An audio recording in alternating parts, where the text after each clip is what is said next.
Hey everyone, I thought I'd want to show this video to you guys about Smog and Ventress. Smog is actually, the black-throat monitor on top, and Ventress is the black-throat monitor on the bottom.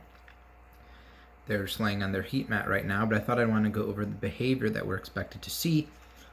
And this goes through to most monitor lizards, not just blackthroats.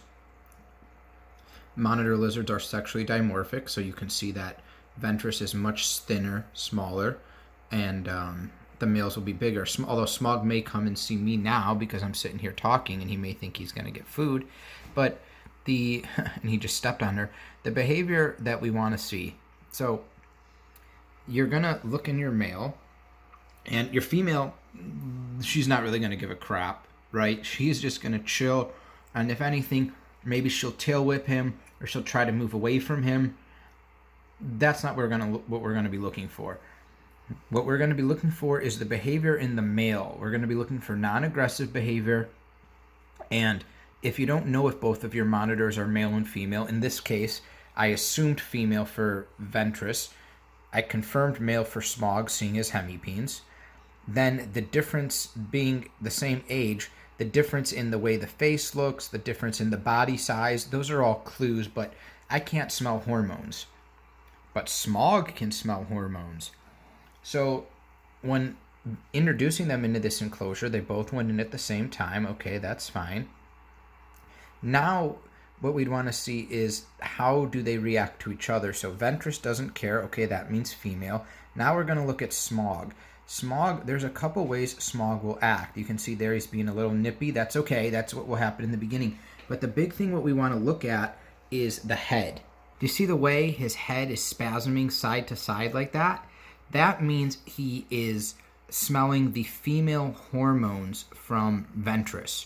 Now, this is Smog's really first time of him being in his puberty stage of smelling those female hormones. This is also why it's easier to keep, two females together. They'll just sleep, they'll just eat, they won't interact with each other at all. Smog, at this case, he may get a little nippy, he may try to nip at her, he may try to lay on top of her, things to show dominance. There is a difference between aggressive behavior of him trying to attack her or him trying to eat her, there we go with more of the head, and him to do those little nips. We don't have to really worry about those little nips because the blackthroat's skin is so hard. Right, you've seen the videos in the wild, we all have, of vultures and eagles trying to get their talons to pierce the blackthroat, and they cannot, with their talons, they can't pierce the blackthroat's skin.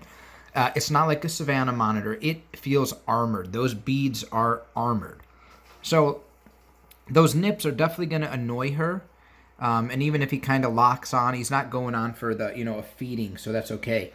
But seeing that head jitter, he's getting the hormones.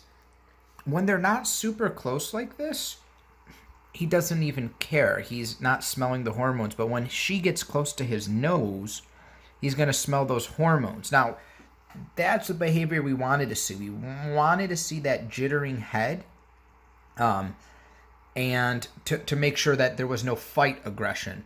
We wanted to see that jittering head to make sure that he was picking up on a female scent, and he's going to behave differently. If he was picking a male scent, we'd be looking at fighting. We'd be looking at trying to damage the other one. At this point, he's just going to try to be showing a little bit of dominance to the other one, and he doesn't really know what to do. We may see some erect hemipenes, things like that, but this is new for him.